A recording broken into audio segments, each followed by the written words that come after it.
नमस्कार विद्यार्थी मित्रांनो, मी सुवर्णा मगर आपल्या सर्वांचा स्पर्धा अभ्यास या यूट्यूब चॅनलवरती स्वागत करते। विद्यार्थी मित्रांनो, आजच्या व्हिडिओमध्ये आपण 22, 23 आणि 24 जानेवारी या दिवशीचे काही महत्त्वाचे करंट अफेअर्स अभ्यासणार आहोत। चला तर मग आजच्या व्हिडिओला सुरुवात करूया। त्याआधी विद्यार्थी मित्रांनो, आपण चालू घडामोडी 2025 अंतर्गत एक टेस्ट सिरीज चालू केलेली आहे। यामध्ये तुम्हाला 30 पेक्षा जास्त टेस्ट देण्यात येणार आहेत। एक टेस्ट तुम्ही कितीही वेळा सोडवू शकता। यामध्ये आपण मंथली वन लाइनर पीडीएफ देणार आहोत। तर एकूण 12 महिन्याच्या पीडीएफ देणार आहोत आणि या पीडीएफची तुम्ही प्रिंटही करू शकता। तर बघा, ही जी टेस्ट सिरीज आहे यामध्ये 30 प्लस टेस्ट आणि त्याच्यासोबतच मंथली वन लाइनर पीडीएफ असे दोन्ही प्लॅन एकाच प्लॅनमध्ये दोन्ही फायदे मिळणार आहेत। या प्लॅनचे ऑफर प्राइस काय आहे तर 49 रुपीज। तर या अंतर्गत तुम्हाला 30 टेस्ट आणि 12 मंथली वन लाइनर पीडीएफ भेटणार आहेत। तर हे जो प्लॅन आहे हा प्लॅन आपल्या ॲपवरती उपलब्ध आहे। तर या प्लॅनचा नक्कीच फायदा घ्या। चला तर मग आजच्या व्हिडिओला सुरुवात करूया। फर्स्ट क्वेश्चन आहे, इंदिरा गांधी शांतता, निशस्त्रीकरण आणि विकास पुरस्कार 2025 कोणाला देण्यात येईल? तर या प्रश्नाचे योग्य उत्तर आहे पर्याय क्रमांक 1 ग्रासा मार्शेल। 2025 सालचा इंदिरा गांधी शांतता, निशस्त्रीकरण आणि विकास पुरस्कार मोझांबिकच्या मानवाधिकार कार्यकर्त्या आणि मानवतावादी नेता ग्रासा मार्शेल यांना जाहीर करण्यात आला आहे। ग्रासा मार्शेल यांना हा पुरस्कार शिक्षण, आरोग्य, पोषण, महिला सक्षमीकरण आणि बालहक्क या क्षेत्रातील त्यांच्या प्रदीर्घ आणि उल्लेखनीय योगदानाबद्दल देण्यात आला आहे। या पुरस्कारासाठी निवड समितीचे नेतृत्व माजी राष्ट्रीय सुरक्षा सल्लागार शिवशंकर मेनन यांनी केलेले आंतरराष्ट्रीय ज्युरीने केले। पुरस्काराचे स्वरूप आहे 1 कोटी रुपये रोख, प्रशस्तीपत्र आणि ट्रॉफी। ग्रासा मार्शेल या मोझांबिकच्या पहिल्या शिक्षण आणि संस्कृती मंत्री होत्या। तसेच त्या दक्षिण आफ्रिकेचे माजी राष्ट्राध्यक्ष नेल्सन मंडेला यांच्या पत्नी होत्या।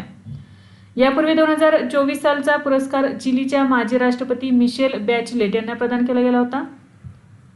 शांती, निशस्त्रीकरण आणि विकासासाठी इंदिरा गांधी पुरस्कार हा पुरस्कार 1986 मध्ये सुरू करण्यात आला। हा एक प्रतिष्ठित आंतरराष्ट्रीय पुरस्कार आहे।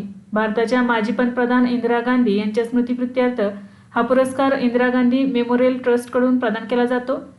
जागतिक शांतता, निशस्त्रीकरण आणि विकासात उल्लेखनीय योगदान देणाऱ्या व्यक्तींना सन्मानित करणे हा या पुरस्काराचा उद्देश आहे।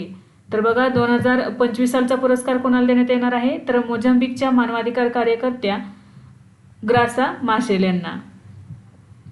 नेक्स्ट क्वेश्चन आहे, केंद्रीय दक्षता आयोगात दक्षता आयुक्त म्हणून कोणाची नियुक्ती करण्यात आली आहे? याचे योग्य उत्तर आहे पर्याय क्रमांक 4 प्रवीण वशिष्ठ। केंद्रीय दक्षता आयोगात नवीन दक्षता आयुक्त म्हणून प्रवीण वशिष्ठ यांची नियुक्ती करण्यात आली आहे। त्यांनी 16 जानेवारी 2026 रोजी आपल्या पदाची शपथ घेतली। केंद्रीय दक्षता आयुक्त प्रवीण कुमार श्रीवास्तव यांनी त्यांना शपथ दिली। ते 1991च्या बॅचचे बिहार कॅडरचे IPS अधिकारी आहेत। नियुक्तीपूर्वी ते गृह मंत्रालयात विशेष सचिव म्हणून कार्यरत होते। केंद्रीय दक्षता आयोग ही भारतातील सर्वोच्च दक्षता संस्था आहे। भ्रष्टाचार रोखण्यासाठी आणि सरकारी विभाग आणि सार्वजनिक उपक्रमांमध्ये पारदर्शकता सुनिश्चित करण्यासाठी हा आयोग कार्य करतो। संथानम समितीच्या शिफारशीनुसार 1964 मध्ये याची स्थापना झाली आणि 2003 मध्ये याला वैधानिक दर्जा मिळालेला आहे। यामध्ये एक मुख्य आयुक्त आणि 2 दक्षता आयुक्त असतात। तर बघा, सध्या केंद्रीय दक्षता आयुक्त जे मुख्य आयुक्त कोण आहेत तर प्रवीण कुमार श्रीवास्तव आणि 2 दक्षता आयुक्त आहेत। तर ते कोण, आता नवीन नियुक्ती झालेली प्रवीण वशिष्ठ आणि AS राजीव हे 2 दक्षता आयुक्त आहेत। नेक्स्ट आहे, कुंभलगड वन्यजीव अभयारण्य कोणत्या राज्यात आहे जे अलीकडेच पर्यावरणीय संवेदनशील क्षेत्र म्हणून घोषित करण्यात आले आहे? याचे योग्य उत्तर आहे पर्याय क्रमांक 2 राजस्थान। कुंभलगड वन्यजीव अभयारण्य हे राजस्थानमध्ये स्थित आहे। जानेवारी 2026 मध्ये केंद्र सरकारने या अभयारण्याभोवतीच्या क्षेत्राला पर्यावरणीय संवेदनशील क्षेत्र म्हणून घोषित केलेले आहे। संवेदनशील क्षेत्र अभयारण्याच्या सीमेपासून 0 ते 1 किलोमीटरपर्यंत पसरलेले आहे आणि उदयपूर, पाली आणि रामसमंद या 3 जिल्ह्यांमधील सुमारे 94 गावांचा यामध्ये समावेश झालेला आहे। याचा मुख्य उद्देश काय आहे, म्हणजेच पर्यावरणीय संवेदनशील क्षेत्र हे घोषित करण्याचा मुख्य उद्देश काय आहे तर अरवली पर्वत रांगेतील नाजूक परिसंस्थेचे संरक्षण करणे आणि संरक्षित वनक्षेत्र व मानवी वस्ती यांच्यात बफर झोन निर्माण करणे। या क्षेत्रात व्यावसायिक खाणकाम, प्रदूषणकारी उद्योग, वीटभट्ट्या आणि मोठ्या प्रमाणावरील नवीन बांधकामे यावर बंदी किंवा कडक निर्बंध घालण्यात आलेले आहेत। परवानगी असलेल्या उपक्रमांमध्ये सेंद्रिय शेती, फलोत्पादन, पावसाच्या पाण्याचे संकलन आणि पर्यावरणपूरक पर्यटन याला प्रोत्साहन दिले जाणार आहे। म्हणजे बघा, या पर्यावरणीय संवेदनशील क्षेत्र यामध्ये कोणते उद्योग करण्यात येतील किंवा कशाला परमिशन देण्यात आलेली आहे, तर सेंद्रिय शेती, फलोत्पादन, पावसाच्या पाण्याचे संकलन आणि पर्यावरणपूरक पर्यटन याला प्रोत्साहन दिले जाणार आहे. कुंभलगड वन्यजीव अभयारण्य हे राजस्थान राज्यातील अरवली पर्वतरांगांमध्ये स्थित आहे. हे अभयारण्य राजसमंद, उदयपूर आणि पाली जिल्ह्यांमध्ये पसरलेले आहे. कुंभलगड वन्यजीव अभयारण्याची स्थापना 1971 मध्ये झाली. हा प्रदेश त्याच्या कोरड्या पानझडी जंगलांसाठी आणि डोंगराळ भूरचनेसाठी ओळखला जातो. नेक्स्ट क्वेश्चन आहे, राष्ट्रीय तपास संस्थेचे महासंचालक कोण बनले आहेत? याचे योग्य उत्तर आहे पर्याय क्रमांक 1 राकेश अग्रवाल. राष्ट्रीय तपास संस्थेचे नवीन महासंचालक म्हणून राकेश अग्रवाल यांची नियुक्ती करण्यात आली आहे. त्यांनी 15 जानेवारी 2026 रोजी अधिकृतपणे पदभार स्वीकारला. त्यांचा कार्यकाळ असणार आहे 31 ऑगस्ट 2028 पर्यंत किंवा त्यांच्या सेवानिवृत्तीपर्यंत. राकेश अग्रवाल हे हिमाचल प्रदेश केडरचे 1994 बॅचचे IPS अधिकारी आहेत. अग्रवाल यांनी यापूर्वी NIAचे विशेष महासंचालक आणि अतिरिक्त महासंचालक तसेच CBIचे महासंचालक म्हणूनही काम केलेले आहे. राष्ट्रीय तपास संस्था NIA स्थापना वर्ष 2008. मुंबई हल्ल्यानंतर याची स्थापना करण्यात आली. कायदेशीर आधार कोणता आहे यासाठी, तर राष्ट्रीय तपास संस्था कायदा 2008 नुसार याची स्थापना करण्यात आलेली आहे. मुख्यालय आहे नवी दिल्ली या ठिकाणी. मुख्य कार्य काय आहे या संस्थेचे, तर दहशतवाद आणि संबंधित गुन्ह्यांचा तपास, सीमापार प्रायोजित दहशतवादी कारवायांचा तपास करणे. नेक्स्ट आहे, वंदे मातरमच्या नवीन आवृत्तीसाठी कोणत्या संगीतकाराची निवड करण्यात आली आहे? याचे योग्य उत्तर आहे पर्याय क्रमांक 4 M किरवानी. ऑस्कर विजेते संगीतकार M किरवानी यांची वंदे मातरमच्या नवीन आवृत्तीसाठी निवड करण्यात आली आहे. भारताच्या या ऐतिहासिक राष्ट्रीय गीताला 150 वर्षे पूर्ण झाल्यानिमित्त ही नवीन आवृत्ती तयार करण्यात आली आहे. हे नवीन संगीत 26 जानेवारी 2026 रोजी झालेल्या प्रजासत्ताक दिन संचलनात सादर करण्यात आले. या भव्य सादरीकरणात देशभरातील सुमारे 2500 कलाकारांनी सहभाग नोंदवला. हे सादरीकरण भारत सरकारच्या सांस्कृतिक मंत्रालयाच्या मार्गदर्शनाखाली आयोजित करण्यात आले होते. वंदे मातरम हे भारताचे राष्ट्रीय गीत आहे. वंदे मातरम हे गाणे 1876 मध्ये बंकिमचंद्र चटर्जी यांनी रचले होते. तर 1896 मध्ये कोलकाता काँग्रेस अधिवेशनात रवींद्रनाथ टागोर यांनी हे पहिल्यांदा गायले होते. स्वातंत्र्यानंतर 24 जानेवारी 1950 रोजी त्याला राष्ट्रीय गीताचा दर्जा मिळालेला आहे. तर नवीन जी आवृत्ती आहे राष्ट्रीय गीताची म्हणजेच वंदे मातरमची ती कोणी संगीतबद्ध केलेली आहे, तर ऑस्कर विजेते संगीतकार M किरवानी. नेक्स्ट आहे, अलीकडेच कोणत्या राज्य सरकारने सेमोजी साहित्य पुरस्काराची घोषणा केली आहे? याचे योग्य उत्तर आहे पर्याय क्रमांक 1 तमिळनाडू. तमिळनाडू राज्य सरकारने सेमोजी साहित्य पुरस्कार सुरू करण्याची घोषणा केली आहे. ही घोषणा तमिळनाडूचे मुख्यमंत्री M.K. स्टॅलिन यांनी 18 जानेवारी 2026 रोजी चेन्नई आंतरराष्ट्रीय पुस्तक मेळाव्यात केली. पुरस्काराचे स्वरूप कसे आहे, तर प्रत्येक भाषेतील उत्कृष्ट साहित्यकृतीसाठी 5 लाख रुपये रोख रक्कम आणि प्रशस्तीपत्र दिले जाणार आहे. पहिल्या टप्प्यात मराठीसह तमिळ, तेलुगू, कन्नड, मल्याळम, ओडिया आणि बंगाली अशा एकूण 7 भारतीय भाषांमध्ये साहित्याचा गौरव केला जाईल. हे पुरस्कार साहित्य अकादमी पुरस्कारांप्रमाणेच असणार आहेत. केंद्रीय संस्कृती मंत्रालयाने कथित राजकीय हस्तक्षेपामुळे साहित्य अकादमी पुरस्कार रद्द केल्यानंतर या उपक्रमाची घोषणा करण्यात आलेली आहे. प्रत्येक भाषेसाठी स्वतंत्र ज्युरी स्थापन करण्यात येणार आहे. तर बघा, तमिळनाडू राज्य सरकारने सेमोजी साहित्य पुरस्कार देण्याची घोषणा केलेली आहे. नेक्स्ट आहे, भारतीय जनता पक्षाच्या राष्ट्रीय अध्यक्षपदी कोणाची नियुक्ती करण्यात आली आहे? तर याचे योग्य उत्तर आहे पर्याय क्रमांक 2 नितीन नबीन. भारतीय जनता पक्ष म्हणजेच भाजप राष्ट्रीय अध्यक्षपदी नितीन नबीन यांची नियुक्ती करण्यात आलेली आहे. 20 जानेवारी 2026 रोजी त्यांची बिनविरोध निवड करण्यात आली. 45 वर्षीय नितीन नबीन हे भाजपच्या इतिहासातील आतापर्यंतचे सर्वात तरुण राष्ट्रीय अध्यक्ष ठरलेले आहेत. नितीन नबीन यांनी मावळते अध्यक्ष JP नड्डा यांची जागा घेतली. ते बिहारमधील बांकीपूर मतदारसंघाचे 5 वेळा आमदार राहिले आहेत आणि त्यांनी बिहार सरकारमध्ये मंत्री म्हणूनही काम केलेले आहे. तर ते भाजपाचे 12वे राष्ट्रीय अध्यक्ष बनलेले आहेत. बिहारमधील या पदावर नियुक्त झालेले ते पहिले भाजप नेते ठरलेले आहेत. 2023 छत्तीसगड विधानसभा निवडणुकीमध्ये भाजपचे राष्ट्रीय सरचिटणीस म्हणून त्यांनी काम केलेले आहे. तर भाजपाचे नवीन राष्ट्रीय अध्यक्ष कोण झालेले आहेत, तर नितीन नबीन. तर ते 12वे अध्यक्ष झालेले आहेत. नेक्स्ट आहे, गुंडांचे जाळे उद्ध्वस्त करण्यासाठी पंजाब पोलिसांनी कोणते ऑपरेशन सुरू केले आहे? या प्रश्नाचे योग्य उत्तर आहे पर्याय क्रमांक 3 ऑपरेशन प्रहार. जानेवारी 2026 मध्ये पंजाब पोलिसांनी राज्य गुंडमुक्त करण्यासाठी ऑपरेशन प्रहार सुरू केले आहे. या कारवाईत 12,000 पोलीस अधिकाऱ्यांच्या 2,000 पथकांनी राज्यभरात छापे टाकण्यास सुरुवात केली आहे. नागरिकांना त्यांच्या भागातील गुंडांच्या कारवायांची माहिती देण्याचे आवाहन करण्यात आलेले आहे. याचा उद्देश काय आहे तर पंजाबला गँगस्टर मुक्त करणे आणि गुन्हेगारांचे आर्थिक स्रोत, शस्त्र पुरवठा साखळी आणि संप्रेषण जाळे पूर्णपणे मोडीत काढणे. कोणते ऑपरेशन राबवण्यात आलेले आहे तर ऑपरेशन प्रहार. कोणत्या राज्याने? पंजाब या राज्याने. नेक्स्ट आहे लोकायन 26 या सागरी मोहिमेत कोणते भारतीय जहाज सहभागी झाले आहे? या प्रश्नाचे योग्य उत्तर आहे पर्याय क्रमांक 4 INS सुदर्शिनी. लोकायन 26 या ऐतिहासिक सागरी मोहिमेत भारतीय नौदलाचे INS सुदर्शनी जहाज सहभागी झाले आहे. मोहिमेचा प्रारंभ 20 जानेवारी 2026 रोजी कोची येथील नौदल तळावरून दक्षिण नौदल कमांडचे व्हाईस ॲडमिरल समीर सक्सेना यांनी केला आहे. ही मोहीम 10 महिने चालणार असून या कालावधीत जहाज 12,000 नॉटिकल मैल अंतर पार करेल. मोहिमेदरम्यान जहाजाने 13 देशांमधील 18 परदेशी बंदरांना भेटी दिल्या जाणार आहेत. INS सुदर्शिनी फ्रान्समधील एक्सेल सेट आणि अमेरिकेतील सेल 250 यासारख्या आंतरराष्ट्रीय सागरी महोत्सवांमध्ये भारताचे प्रतिनिधित्व करणार आहे. या मोहिमेत भारतीय नौदल आणि भारतीय तटरक्षक दलातील 200हून अधिक प्रशिक्षणार्थी सघन नौकायन प्रशिक्षण घेणार आहेत. या मोहिमेचा मुख्य उद्देश आहे भारताचा समृद्ध सागरी वारसा प्रदर्शित करणे आणि वसुधैव कुटुंबकम या भावनेतून जागतिक सागरी सहकार्य मजबूत करणे. नेक्स्ट आहे सायना नेहवाल कोणत्या खेळाशी संबंधित आहेत ज्यांनी खेळातून निवृत्ती घेतली आहे? याचे योग्य उत्तर आहे पर्याय क्रमांक 4 बॅडमिंटन. जानेवारी 2026 मध्ये भारताची स्टार बॅडमिंटनपटू सायना नेहवाल यांनी व्यावसायिक बॅडमिंटनमधून निवृत्तीची अधिकृत घोषणा केली आहे. सायना नेहवाल शेवटचे जून 2023 मध्ये सिंगापूर ओपन स्पर्धेत सहभागी झाली होती. सायना नेहवाल माजी जागतिक क्रमवारीतील अव्वल खेळाडू राहिलेली असून तिने 2012च्या लंडन ऑलिम्पिकमध्ये भारतासाठी कांस्य पदक जिंकले होते. ऑलिम्पिक पदक जिंकणारी सायना नेहवाल ही भारताची पहिली महिला बॅडमिंटनपटू ठरली. तिने 2008, 2012 आणि 2016 अशा 3 ऑलिम्पिक खेळांमध्ये भारताचे प्रतिनिधित्व केलेले आहे. सायना नेहवालने 2008 मध्ये badminton world federation world junior championship जिंकलेली होती, म्हणजे सुवर्णपदक जिंकलेले होते. 2009 मध्ये BWF सुपर सिरीज स्पर्धा जिंकणारी सायना नेहवाल ही पहिली भारतीय खेळाडू ठरली. तिने 2010 आणि 2018च्या राष्ट्रकुल स्पर्धांमध्ये सुवर्णपदके जिंकून भारताचा गौरव वाढवलेला आहे.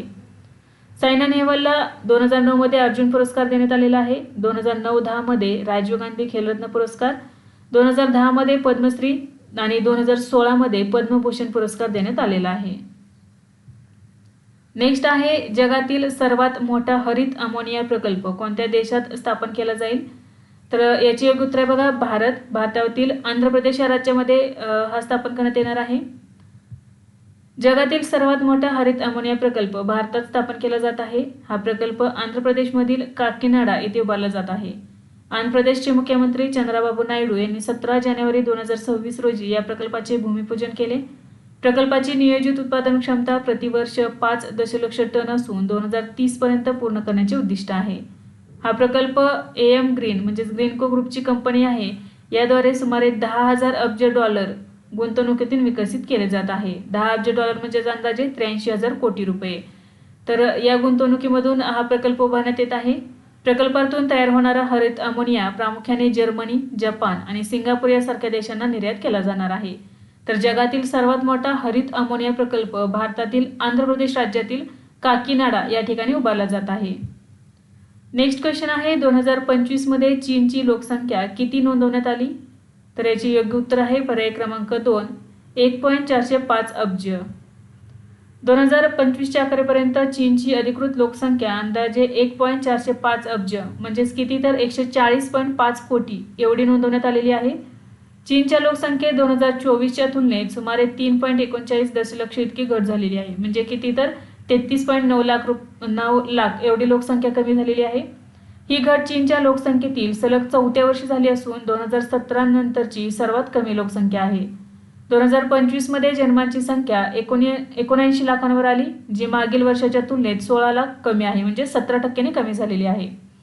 2025 मध्ये जन्मदरात मोठी घट झाली असून तो प्रति 1000 लोकांवर 5.63 वर आलेला आहे. म्हणजेच किती 1000 व्यक्तींमध्ये 563 जन्मदर आहे. 1949 नंतरचा हा सर्वात कमी दर आहे. चीनमधील 60 वर्ष किंवा त्यापेक्षा जास्त वयाच्या लोकांची संख्या सुमारे 32.3 कोटी झालेली आहे. जी एकूण लोकसंख्येच्या 23% आहे. तसेच चीनने 2015 एक मूल धोरण बदलून 2 मुलांचे धोरण आखले होते आणि 2021 3 अपत्य धोरण लागू करण्यात आलेले आहे. जागतिक स्तरावर भारत आता सर्वाधिक लोकसंख्येचा देश असून चीन दुसऱ्या क्रमांकावर आहे. नेक्स्ट आहे, केंद्रीय मंत्रिमंडळाने अटल पेन्शन योजना कोणत्या वर्षापर्यंत सुरू ठेवण्यास मान्यता दिली आहे? याचे योग्य उत्तर आहे पर्याय क्रमांक 3, 2030-31 पर्यंत. पंतप्रधान नरेंद्र मोदी यांच्या अध्यक्षतेखाली झालेल्या केंद्रीय मंत्रिमंडळाच्या बैठकीत 2030-31 पर्यंत अटल पेन्शन योजना सुरू ठेवण्यास मंजुरी देण्यात आलेली आहे. तर अटल पेन्शन योजना सुरू कधी झालेली होती तर 9 मे 2015 रोजी औपचारिकपणे सुरू झालेली होती आणि याची अंमलबजावणी 1 जून 2015 पासून लागू झालेली आहे. तर या योजनेचा उद्देश काय आहे? असंघटित क्षेत्रातील कामगारांना निवृत्तीनंतर आर्थिक मदत करणे. यामध्ये 18 ते 40 वयोगटातील व्यक्तींसाठी ही योजना आहे. याचा लाभ 60 वर्षांनंतर 1000 ते 5000 पर्यंत निश्चित पेन्शन मिळते, जी सदस्याच्या मृत्यूनंतर त्याच्या जोडीदारालाही मिळते. नेक्स्ट आहे, नासाच्या अंतराळवीर सुनीता विल्यम्स किती वर्षांच्या सेवेनंतर निवृत्त झाले आहेत? याचे योग्य उत्तर आहे पर्याय क्रमांक 3, 27 वर्ष. भारतीय वंशाच्या प्रसिद्ध अंतराळवीर सुनीता विल्यम्स यांनी नासामध्ये 27 वर्षांच्या गौरवशाली सेवेनंतर निवृत्ती घेतलेली आहे. तर बघा, सुनीता विल्यम्स या भारतीय वंशाच्या दुसऱ्या महिला अंतराळवीर ठरलेल्या होत्या. पहिल्या कोण होत्या तर कल्पना चावला आणि दुसऱ्या आहेत सुनीता विल्यम्स. त्यांनी आता नुकतीच निवृत्ती घेतलेली आहे. त्यांच्या निवृत्तीची तारीख ही 27 डिसेंबर 2025 पासून लागू झालेली असून नासाने 20 जानेवारी 2026 रोजी याची अधिकृत घोषणा केलेली आहे. आपल्या 27 वर्षांच्या कारकिर्दीत त्यांनी एकूण 3 अंतराळ मोहिमांमध्ये 608 दिवस व्यतीत केलेले आहेत. सुनीता विल्यम्स यांनी एकूण 9 वेळा स्पेस वॉक केले असून महिला अंतराळवीर म्हणून सर्वाधिक वेळ अंतराळाबाहेर राहण्याचा विक्रम त्यांच्या नावावर आहे. तर त्या सर्वाधिक वेळ किती राहिलेले आहेत अंतराळामध्ये तर 62 तास 6 मिनिटे. त्यांची शेवटची मोहीम बोईंग स्टारलायनरची होती, जी तांत्रिक अडचणीमुळे 286 दिवसांपर्यंत लांबली होती. सुनीता विल्यम्सचा जन्म 19 सप्टेंबर 1965 रोजी युरेका, कॅलिफोर्निया, अमेरिका येथे झाला. त्यांच्या वडिलांचे नाव डॉक्टर दीपक पांडे असून ते भारतीय वंशाचे आहेत. सध्या त्यांचे वय 60 वर्ष एवढे आहे. सुनीता विल्यम्स यांची नासामध्ये अंतराळवीर म्हणून निवड 1998 झाली. त्यापूर्वी त्या अमेरिकन नौदलात सेवा देत होत्या. 2007 ISS वरून त्यांनी बोस्टन मॅरेथॉन पूर्ण केले. वेळ किती होता मॅरेथॉनचा? 3 तास 17 मिनिटे 12 सेकंद. त्यामुळे त्या अंतराळातून मॅरेथॉन धावणारी पहिली व्यक्ती ठरल्या. त्यांना मिळालेले प्रमुख पुरस्कार कोणते आहेत तर 2008 Padma Bhushan, NASA space flight medal 2 वेळा, सहारा इंडिया लाईफटाईम अचीवमेंट अवॉर्ड, भारतीय अमेरिकन हेरिटेज अवॉर्ड, 2011 रशियाकडून अंतराळ संशोधनातील गुणवत्तेसाठी पदक आणि 2014 BBC 100 महिला यादीमध्ये त्यांचा समावेश करण्यात आला. नेक्स्ट आहे, भारतातील पहिली वंदे भारत स्लीपर ट्रेन कोणत्या मार्गावर धावली? तर याचे योग्य उत्तर आहे पर्याय क्रमांक 2, हावडा गुवाहाटी.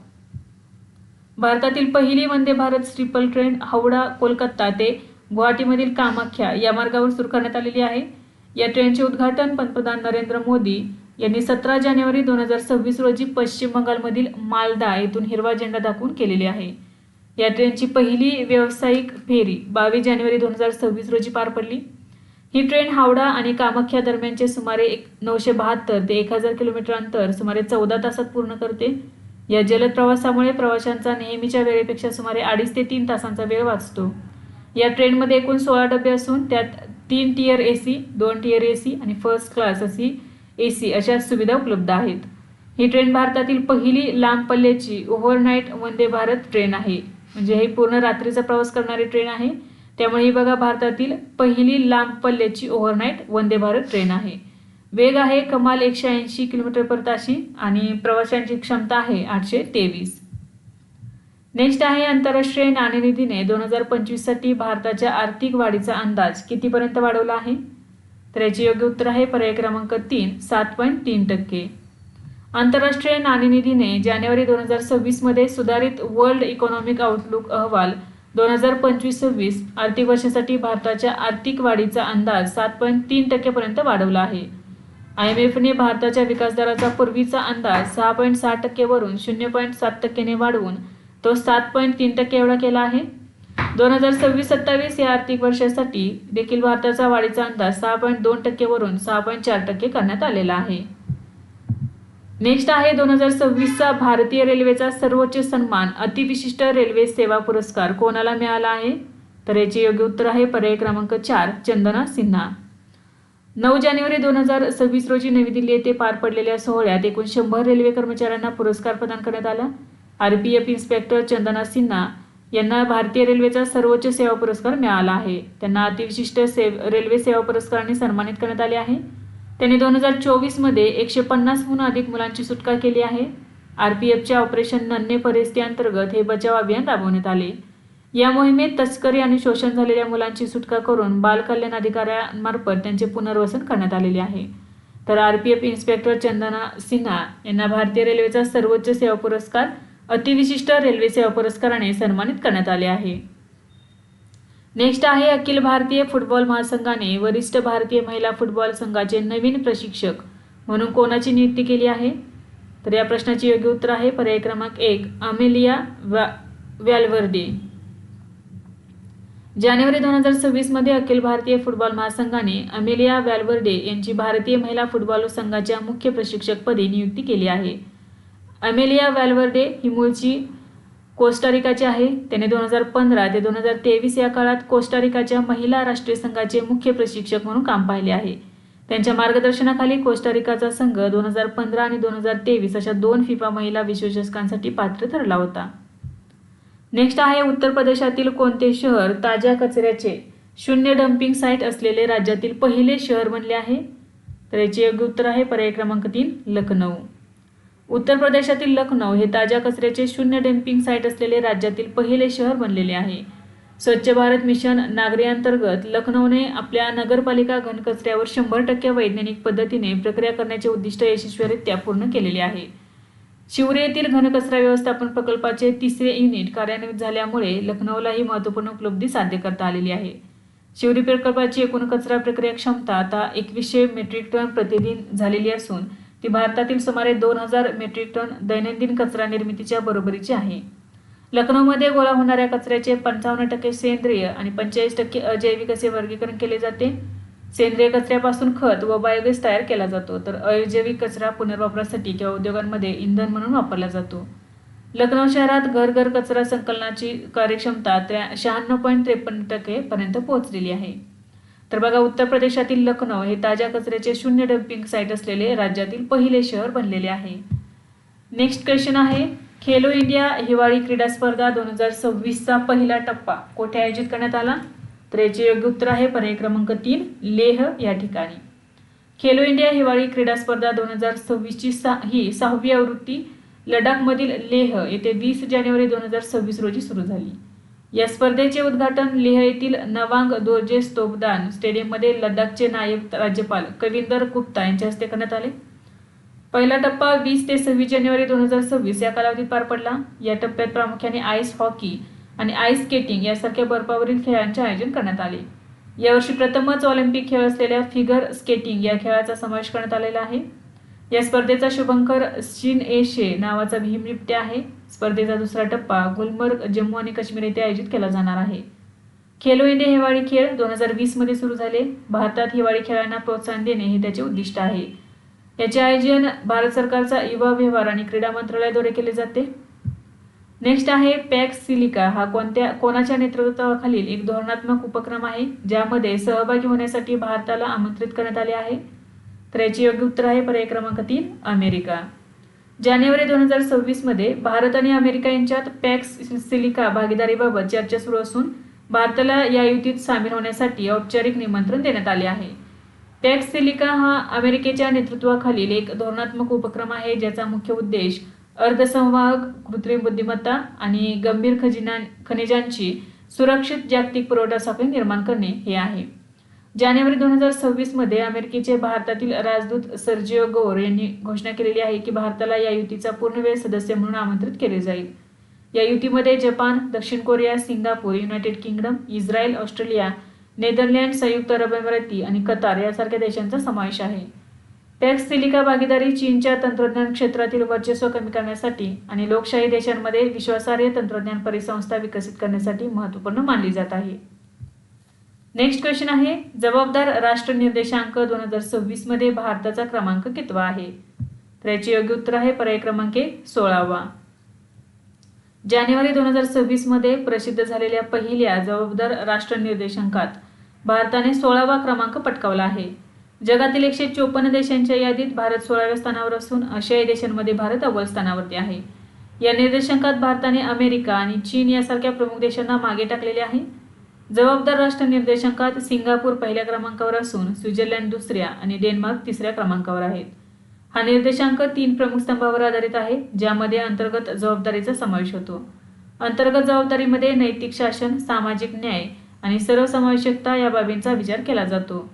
पर्यावरणीय जबाबदारी या स्तंभामध्ये शाश्वत विकास आणि हवामान कृती यांचे मूल्यमापन केले जाते. बाह्य जबाबदारी या घटकांतर्गत जागतिक सहकार्य आणि शांततापूर्ण आचरण यांचा समावेश केला जातो. हा जबाबदार राष्ट्र निर्देशांक भारताचे माजी राष्ट्रपती रामनाथ कोविंद यांनी नवी दिल्ली येथे अधिकृतपणे लॉन्च केला. या निर्देशांकांचे मूल्यांकन वर्ल्ड इंटेलेक्चुअल फाउंडेशन यांनी जवाहरलाल नेहरू विद्यापीठ आणि भारतीय व्यवस्थापन संस्था मुंबई यांच्या सहकार्याने तयार केलेले आहे. यामध्ये शीर्ष 5 देश कोणते आहेत बघा. पहिल्या क्रमांकावरती आहे सिंगापूर, दुसरा आहे स्वित्झर्लंड, तिसरा आहे डेन्मार्क, चौथा आहे सायप्रस आणि 5वा आहे स्वीडन. नेक्स्ट क्वेश्चन आहे, अलीकडेच कोणत्या शहरात गायडेड पिनाका रॉकेट सिस्टीमचे उद्घाटन करण्यात आले आहे? या प्रश्नाचे योग्य उत्तर आहे पर्याय क्रमांक 2 नागपूर.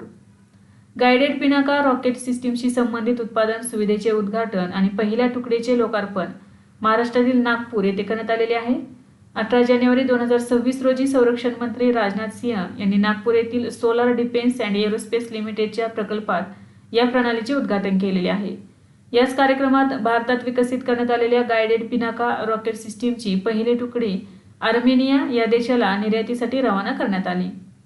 संरक्षण मंत्र्यांनी याच ठिकाणी पूर्णपणे स्वयंचलित मध्यम कॅलिबर दारुगोळा निर्मिती सुविधेचेही उद्घाटन केले, जिथे 30 मिलीमीटर दारुगोळ्याचे उत्पादन केले जाणार आहे. गायडेड पिनाका ही खाजगी company solar defence and aerospace लिमिटेडने बनवलेली आहे. गायडेड पिनाका रॉकेट सिस्टीम 75 किलोमीटरपर्यंतच्या लक्ष्यावर अचूक मारा करण्यास सक्षम आहे.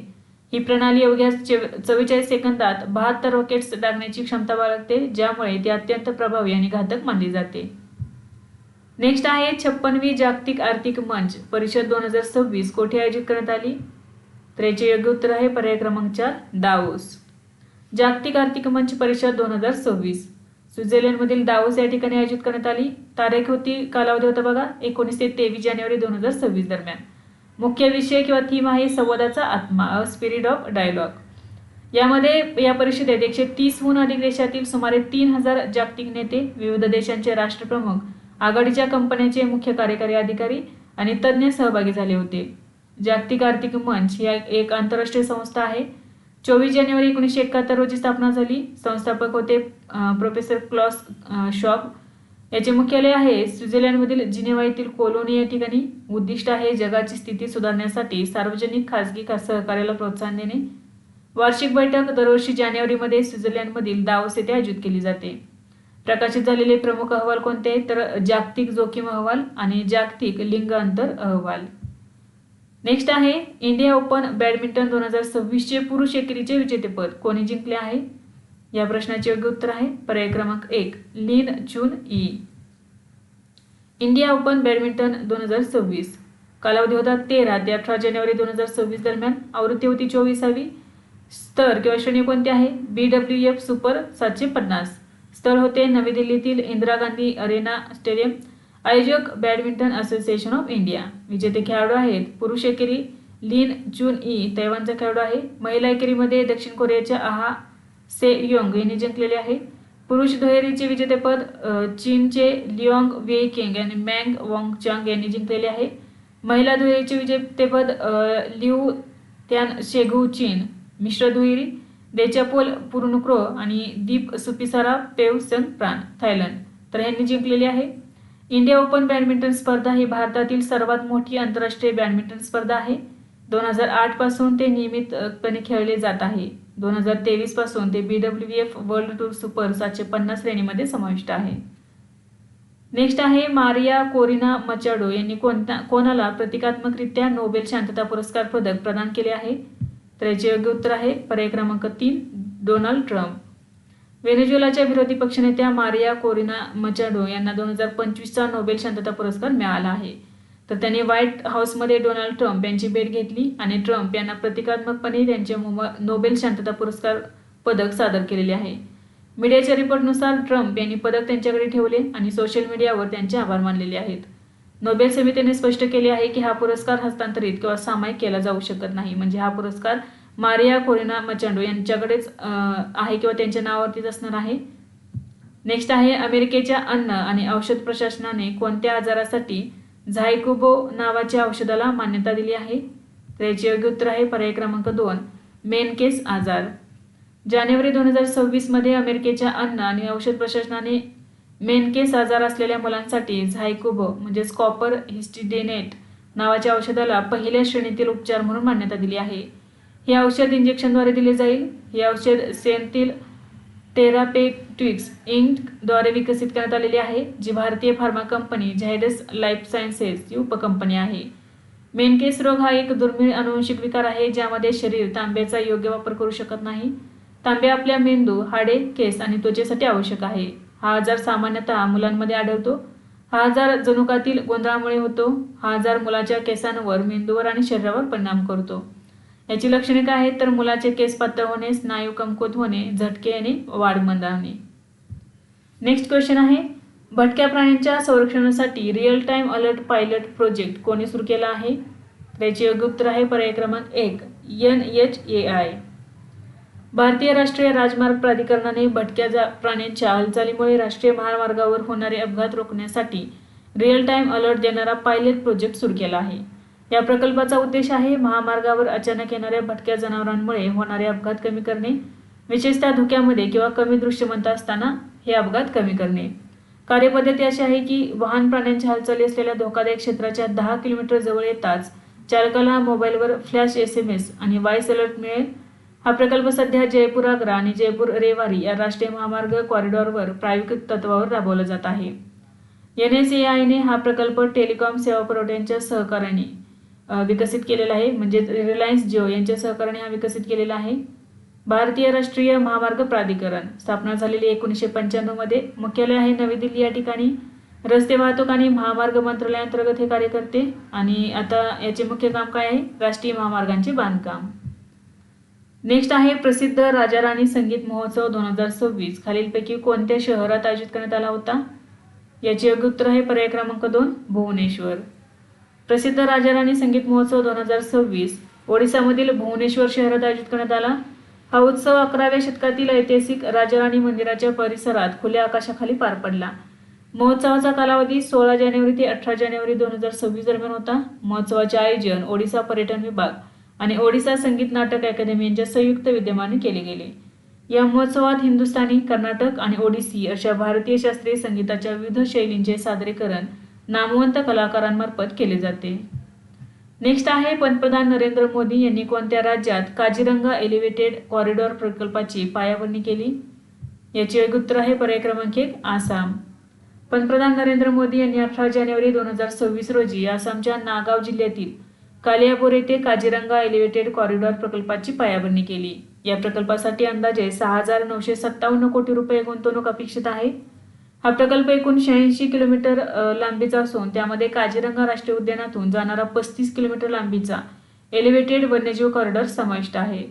काझीरंगा एलिव्हेटेड कॉरिडॉर प्रकल्प हा राष्ट्रीय महामार्ग 715 याच्या चौपदरीकरण प्रकल्पाचा भाग आहे. तर राष्ट्रीय महामार्ग 715 कोणता आहे तर कालियाबोर नुमालीगड विभाग. पावसाळ्यात वन्यजीवांना सुरक्षित स्थलांतर मार्ग उपलब्ध करून देणे आणि रस्ते अपघातांमुळे होणारे प्राण्यांचे मृत्यू कमी करणे हा या प्रकल्पाचा मुख्य उद्देश आहे. या प्रकल्पामुळे अप्पर आसाममधील वाहतूक सुविधा आणि प्रादेशिक कनेक्टिव्हिटी मोठ्या प्रमाणात सुधारण्याची अपेक्षा आहे. काझीरंगा राष्ट्रीय उद्यान हे आसाममधील गोलाघाट, नागाव, सोनितपूर आणि बिश्वनाथ जिल्ह्यांमध्ये पसरलेले आहे. क्षेत्र आहे 1090 चौरस किलोमीटर. याची स्थापना 1905 मध्ये संरक्षित क्षेत्र म्हणून करण्यात आली. 1974 मध्ये राष्ट्रीय उद्यान घोषित करण्यात आले आणि 1985 मध्ये युनेस्को जागतिक वारसा स्थळाचा दर्जा मिळालेला आहे. या राष्ट्रीय उद्यानात एक शिंगी भारतीय गेंडा आढळतो. नेक्स्ट आहे, स्टेट बँक ऑफ इंडियाच्या अहवालानुसार कोणत्या वर्षापर्यंत भारत उच्च मध्यम उत्पन्न असलेला देश बनेल? तर याचे योग्य उत्तर आहे पर्याय क्रमांक 3, 2030 पर्यंत. स्टेट बँक ऑफ इंडियाच्या रिसर्च अहवालानुसार भारत 2030 पर्यंत उच्च मध्यम उत्पन्न असलेला देश बनेल. या अहवालानुसार 2030 पर्यंत भारताचे दरडोई उत्पन्न सुमारे $4,000 म्हणजेच 3.32 लाख रुपयेपर्यंत पोहोचण्याची शक्यता आहे. दरडोई उत्पन्नात झालेल्या या वाढीमुळे भारताचा जागतिक बँकेच्या उच्च उत्पन्न गटात समावेश होईल. SBIच्या अहवालात असा अंदाज वर्तवण्यात आलेला आहे की भारत 2028 पर्यंत जर्मनीला मागे टाकून जगातील तिसरी सर्वात मोठी अर्थव्यवस्था बनेल. जागतिक बँकेचे उत्पन्न याचे वर्गीकरण बघा. कमी उत्पन्न $1,135 पेक्षा कमी उत्पन्न असणारा कमी उत्पन्न गटात. निम्न मध्यम उत्पन्न याचे उत्पन्न क्षमता किती असणार आहे तर $1,136 ते $4,465 अमेरिकन डॉलर. उच्च मध्यम उत्पन्न यामध्ये $4,466 ते $13,845. उच्च उत्पन्न यामध्ये $13,846 पेक्षा जास्त. नेक्स्ट आहे पंतप्रधान विश्वकर्मा हाट 2026 कोठे आयोजित करण्यात आला तर याचे योग्य उत्तर आहे पर्याय क्रमांक 1 नवी दिल्ली. पंतप्रधान विश्वकर्मा हाट 2026चे आयोजन नवी दिल्ली येथील दिल्ली हाट येथे करण्यात आले आहे. हे प्रदर्शन 18 ते 31 जानेवारी 2026 या कालावधीत आयोजित करण्यात आले आहे. या कार्यक्रमाचे उद्घाटन केंद्रीय सूक्ष्म लघु आणि मध्यम उद्योग मंत्री जितीन राम मांझी यांनी 18 जानेवारी 2026 रोजी केले. भारतीय पारंपरिक हस्तकला आणि कारागिरांच्या कलेला राष्ट्रीय व आंतरराष्ट्रीय स्तरावर ओळख मिळवून देणे हा या उपक्रमाचा मुख्य उद्देश आहे. या प्रदर्शनात देशभरातील विविध राज्य आणि केंद्रशासित प्रदेशांमधील 117हून अधिक कारागीर सहभागी झाले आहेत. यंदा 18 देशांच्या परदेशी प्रतिनिधींनी या हाटला भेट देऊन भारतीय कलाकुसरीचे कौतुक केलेले आहे. नेक्स्ट आहे भारत विद्युत शिखर परिषद 2026चे आयोजन कोठे करण्यात येणार आहे. याचे योग्य उत्तर आहे पर्याय क्रमांक 2 यशोभूमी द्वारका नवी दिल्ली. भारत विद्युत शिखर परिषद 2026चे आयोजन नवी दिल्ली येथे करण्यात येणार आहे. ही परिषद यशोभूमी द्वारका नवी दिल्ली येथे आयोजित केली जाईल. कालावधी असणार आहे 19 ते 22 मार्च 2026 दरम्यान. Electrifying growth, empowering sustainability, connecting globally या परिषदेची अधिकृत थीम आहे. या परिषदेचे आयोजन विद्युत मंत्रालय भारत सरकार यांच्या वतीने करण्यात येत आहे. भारताच्या जागतिक ऊर्जा संक्रमणातील नेतृत्व अधोरेखित करणे, शाश्वत वीज प्रणालीला प्रोत्साहन देणे आणि स्वच्छ ऊर्जा क्षेत्रातील गुंतवणूक संधी निर्माण करणे हा या परिषदेचा मुख्य उद्देश आहे. ही परिषद भारतातील वीज क्षेत्राशी संबंधित सर्वात मोठी जागतिक स्तरावरील परिषद प्रदर्शन म्हणून ओळखली जाते. नेक्स्ट आहे ब्रिक्स नेटवर्क विद्यापीठात अन्न सुरक्षा या विषयाखाली कोणत्या भारतीय विद्यापीठाचा समावेश करण्यात आला आहे तर याचे योग्य उत्तर आहे पर्याय क्रमांक 2 पंजाब कृषी विद्यापीठ लुधियाना. ब्रिक्स नेटवर्क विद्यापीठ अंतर्गत अन्न सुरक्षा आणि शाश्वत शेती या विषयासाठी काही भारतीय संस्थांचा समावेश करण्यात आला आहे. पंजाब कृषी विद्यापीठ लुधियाना याचा औपचारिक समावेश जानेवारी 2026 मध्ये करण्यात आला आहे. पंजाब कृषी विद्यापीठ हे या जागतिक नेटवर्कमध्ये सहभागी होणारे भारतातील पहिले आणि एकमेव राज्य कृषी विद्यापीठ ठरलेले आहे. या विषयांतर्गत दिल्ली येथील भारतीय कृषी संशोधन संस्था हिला नॅशनल इन्स्टिट्यूट श्रेणीमध्ये स्थान देण्यात आलेले आहे. या समावेशामुळे संबंधित भारतीय विद्यापीठे ब्राझील, रशिया, चीन आणि दक्षिण आफ्रिकेतील निवडक विद्यापीठांसोबत अन्न सुरक्षेच्या जागतिक आव्हानांवर संशोधन व शिक्षण क्षेत्रात सहकार्य करतील. या उपक्रमामुळे विद्यार्थी आणि संशोधकांना आंतरराष्ट्रीय पातळीवर आधुनिक शेती तंत्रज्ञान आणि हवामान अनुकूल शेतीविषयक कौशल्य विकसित करण्याच्या संधी उपलब्ध होणार आहेत. नेक्स्ट आहे अलीकडेच मिझोरमचे मुख्यमंत्री लाल धोमा यांनी कोणत्या प्रकल्पाची पायाभरणी केली आहे. याचे योग्य उत्तर आहे पर्याय क्रमांक 1 तुईरिनी लघु जलविद्युत प्रकल्प. मिझोरमचे मुख्यमंत्री लाल धोमा यांनी 19 जानेवारी 2026 रोजी तुईरिनी लघु जलविद्युत प्रकल्पाची पायाभरणी केली. या प्रकल्पाची एकूण वीज निर्मिती क्षमता 24 मेगावॅट इतकी आहे. हा प्रकल्प मिझोरमच्या ऐझॉल जिल्ह्यात तुईरिनी नदीच्या काठावर सेसॉंग गावाजवळ उभारण्यात येत आहे. या जलविद्युत प्रकल्पासाठी अंदाजे 676.98 कोटी रुपये खर्च अपेक्षित आहे. हा प्रकल्प एक्सटर्नल एडेड प्रोजेक्ट असून त्यासाठी शांघाय येथील न्यू डेव्हलपमेंट बँककडून कर्ज घेण्यात आले आहे. या प्रकल्पाच्या निधीमध्ये केंद्र सरकारचा 80% आणि राज्य सरकारचा 20% वाटा आहे. तुईरिनी लघु जलविद्युत प्रकल्प पुढील 5 वर्षात पूर्ण करण्याचे उद्दिष्ट ठेवण्यात आले आहे. नेक्स्ट आहे एन चंद्राबाबू नायडू यांनी कोणत्या ठिकाणी उपग्रह प्रक्षेपण सुविधा विकसित करण्याची योजना जाहीर केली आहे तर याचे योग्य उत्तर आहे पर्याय क्रमांक 2 होप आयलँड. आंध्र प्रदेशचे मुख्यमंत्री एन चंद्राबाबू नायडू यांनी काकीनाडा येथील होप आयलँड येथे उपग्रह प्रक्षेपण सुविधा विकसित करण्याची योजना जाहीर केली आहे. हा प्रकल्प आंध्र प्रदेश सरकारच्या महत्त्वाकांक्षी स्पेस सिटी उपक्रमाचा एक भाग आहे. या प्रकल्पाचा मुख्य उद्देश उपग्रह प्रक्षेपणांना पाठबळ देणे आणि भारताच्या अंतराळ पायाभूत सुविधांचा विस्तार करणे हा आहे. होप आयलंड हे ठिकाण बंगालच्या उपसागरातील काकीनाडा खाडीत स्थित असून श्रीहरिकोटा येथील सतीश धवन अंतराळ केंद्रापासून सुमारे 600 किलोमीटर अंतरावर आहे. या प्रकल्पासाठी ग्रीनको ग्रुप यांनी सहकार्य करण्याबाबत स्वारस्य दर्शवलेले आहे. हा प्रकल्प यशस्वी झाल्यास श्रीहरिकोटा आणि तमिळनाडूतील कुलशेखरपट्टणम नंतर भारतातील ते तिसरे अंतराळ प्रक्षेपण केंद्र म्हणून विकसित होऊ शकते. नेक्स्ट आहे स्पिटुक गस्टर महोत्सव कोठे आयोजित केला जातो? याचे योग्य उत्तर आहे पर्याय क्रमांक 3 लडाख. स्पिटुक गस्टर महोत्सव केंद्रशासित प्रदेश लडाखमधील लेह जवळ असलेल्या ऐतिहासिक स्पिटुक मठात आयोजित केला जातो. स्पिटुक मठ लेह शहरापासून सुमारे 8 किलोमीटर अंतरावर स्थित आहे. हा महोत्सव 2 दिवसांचा वार्षिक हिवाळी उत्सव आहे. तिबेटी कॅलेंडरनुसार हा महोत्सव 11व्या महिन्याच्या 28व्या आणि 29व्या दिवशी साजरा केला जातो. या महोत्सवातील प्रमुख आकर्षण चाम हे पारंपरिक मुखवटा नृत्य आहे. चाम नृत्य वाईटावर चांगल्याच्या विजयाचे प्रतीक मानले जाते. स्पिटुक गस्टर महोत्सव हा लडाखमधील वर्षातील पहिला मोठा मठ उत्सव महोत्सव आहे. हा महोत्सव जागतिक शांतता आणि समृद्धीसाठी साजरा केला जातो. नेक्स्ट आहे आंतरराष्ट्रीय मसाला परिषद 2026 कोठे आयोजित करण्यात येणार आहे? याचे योग्य उत्तर आहे पर्याय क्रमांक 2 कोची, केरळ. आंतरराष्ट्रीय मसाला परिषद 2026 ही 9वी आवृत्ती आहे. ही परिषद केरळमधील कोची येथे आयोजित केली जाणार आहे. कालावधी असणार आहे 23 ते 26 फेब्रुवारी 2026 दरम्यान. या परिषदेची थीम आहे स्पाइस 360 गेटिंग फ्युचर रेडी. कोचीला भारताचे मसाल्याचे केंद्र म्हणून ओळखले जाते, तसेच केरळला भारताचे स्पाइस गार्डन म्हणून ओळखले जाते. भारत हा जगातील सर्वात मोठा मसाला उत्पादक आणि निर्यातदार देश आहे. नेक्स्ट आहे नुकत्याच लॉन्च झालेल्या अमृत का काल राम जन्मभूमी आव्हान आणि प्रतिसाद या पुस्तकाचे लेखक कोण आहेत? तर याचे योग्य उत्तर आहे पर्याय क्रमांक 3 सुरेंद्र कुमार पचौरी. अमृत का काल राम जन्मभूमी आव्हान आणि प्रतिसाद हे पुस्तक भारत सरकारचे माजी सचिव सुरेंद्र कुमार पचौरी यांनी लिहिलेले आहे. हे पुस्तक 20 जानेवारी 2026 रोजी नवी दिल्ली येथे प्रकाशित झाले. भारताचे उपराष्ट्रपती CP राधाकृष्णन यांच्या हस्ते हे पुस्तकाचे प्रकाशन झाले.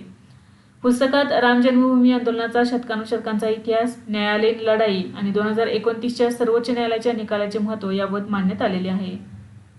नेक्स्ट आहे नागरी विमान वाहतूक महासंचालनालयाने सुरू केलेला इलेक्ट्रॉनिक कार्मिक परवाना म्हणजे काय आहे? तर याचे योग्य उत्तर आहे पर्याय क्रमांक 3 डिजिटल परवाना. इलेक्ट्रॉनिक कार्मिक परवाना विमान वाहतूक क्षेत्रातील परवाना प्रक्रिया अधिक आधुनिक, पारदर्शक आणि कार्यक्षम करण्यासाठी सुरू केलेला आहे. या प्रणालीची टप्प्याटप्प्याने अंमलबजावणी फेब्रुवारी 2025 मध्ये व्यावसायिक पायलट परवानापासून सुरू झाली. 21 जानेवारी 2026 रोजी एअरलाईन ट्रान्सपोर्ट पायलट परवाना यासाठी ही सेवा विस्तारित करण्यात आलेली आहे. EPL आंतरराष्ट्रीय नागरिक विमान वाहतूक संघटनेच्या मानकांशी सुसंगत असून त्यात फेरफार करणे आवश्यक आहे, त्यामुळे ते अधिक सुरक्षित आहे. नियोक्ता किंवा संबंधित अधिकारी वैमानिकाच्या परवान्याची माहिती रिअल टाइममध्ये ऑनलाईन तपासू शकतात. वैमानिक EGCA मोबाईल ॲप्लिकेशनद्वारे आपले परवाने कधीही आणि कुठेही पाहू किंवा डाउनलोड करू शकतात. या डिजिटल परवान्यामुळे कागद आणि प्लास्टिक कार्डाचा वापर कमी होतो, ज्यामुळे पर्यावरणाचे संरक्षण होते. चीननंतर भारत हा जगातील दुसरा देश आहे ज्याने डिजिटल पायलट परवाना लागू केलेला आहे. विद्यार्थी मित्रांनो, आज आपण काही महत्त्वाचे करंट अफेअर्स अभ्यासले. यासारखेच नवनवीन व्हिडिओ पाहण्यासाठी चॅनलला लाईक करा आणि सबस्क्राईब करायला विसरू नका. धन्यवाद.